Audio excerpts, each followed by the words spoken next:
पूरी दुनिया में पोल्यूशन आज बीमारी और समय से पहले मौत की सबसे बड़ी एनवायरमेंटल वजह बन चुका है। द लैंसेट कमीशन की रिपोर्ट कहती है कि हर साल दुनिया भर में करीब 90 लाख लोगों की मौत सिर्फ पोल्यूशन की वजह से होती है। और जब यही ग्लोबल डेटा भारत के कॉन्टेक्स्ट में देखा जाता है तो स्टडीज बताती हैं कि भारत में हर साल लगभग 10 से 12 लाख मौतें सीधे पोल्यूशन से जुड़ी हैं। यानी भारत में हर साल करीब 12 लाख लोग समय से पहले मर जाते हैं पोल्यूशन की वजह से।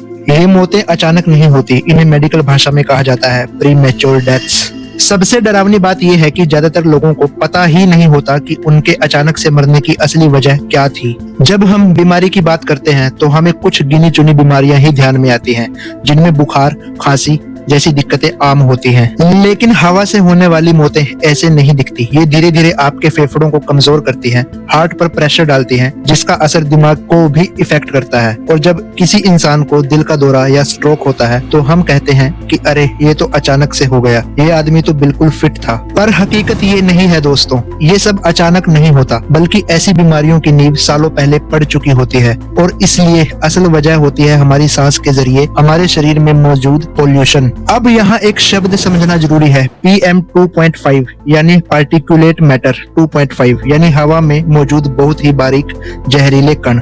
ये इतनी बारीक धूल होती है कि आपकी नाक इसे रोक ही नहीं पाती। ये सीधे आपके फेफड़ों में जाती है और वहां से खून में घुल जाती है। यही वजह है कि pollution asthma, heart attack, stroke और बच्चों के फेफड़ों को नुकसान कर रहा है। PM 2.5 ऐसे कण होते हैं जिनका साइज 2.5 माइक्रोमीटर या उससे भी छोटा होता है। कंपेयर किया जाए तो इंसान के बाल की मोटाई 70 माइक्रोमीटर होती है। PM 2.5 इंसान के बाल से भी 30 गुना छोटा होता है। मतलब इतने छोटे कण कि आंखों से दिखते ही नहीं।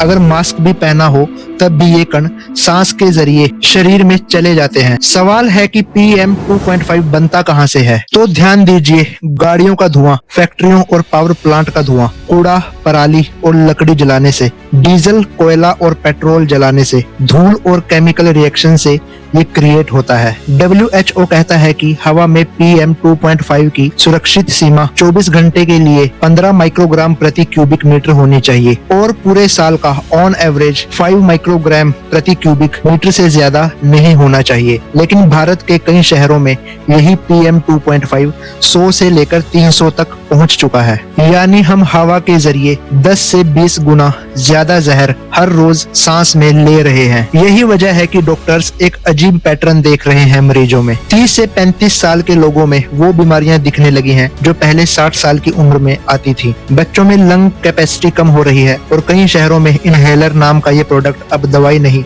रोजमर्रा की जरूरत बन गया है। लेकिन हम इसे नॉर्मल मान चुके हैं। अब सवाल आता है कि हम इसे नॉर्मल क्यों मान चुके हैं? वजह साफ है दोस्तों, दिल्ली में हवा खराब है ये सुनकर अब कोई चौंकता ही नहीं। हमने मास्क को सॉल्यूशन मान लिया है, एयर प्यूरिफाई को लग्जरी बना दिया है। लेकिन सवाल ये नहीं है कि हम इस जानलेवा हवा से कैसे बचें। सवाल ये है कि हवा ऐसी हुई क्यों? और जवाब है, पिछले कुछ दशकों में शहर तेजी से बढ़े, सड़कें बनी, फ्लाईओवर बने, कंस्ट्रक्शन हर जगह हुआ। लेकिन जिस चीज को विकास के नाम पर सबसे पहले कुर्बान किया गया वो थी प्राकृतिक सुरक्षा। यहाँ सबसे बड़ा उदाहरण अरावली के पहाड़ हैं, जिन्हें काटा जा रहा है विकास के नाम पर। इस पर मैंने एक वीडियो भी बनाया था अभी रिसेंटली, आप जाकर देख सकते हैं। अरावली उन नेचुरल बैरियर्स में से एक है जो उत्तर भारत को रेगिस्तान की धूल से बचाते थे। जब ये बैरियर्स कमजोर होते हैं तो असर सिर्फ पहाड़ों पर नहीं पड़ता बल्कि आपकी सांसों पर भी पड़ता है। अरावली आज खतरे में है तो रेगिस्तान की धूल सीधी दिल्ली जैसे शहरों को जहरीला बना रही है। अक्सर हम कहते हैं ये तो आने वाली पीढ़ियों की समस्या है,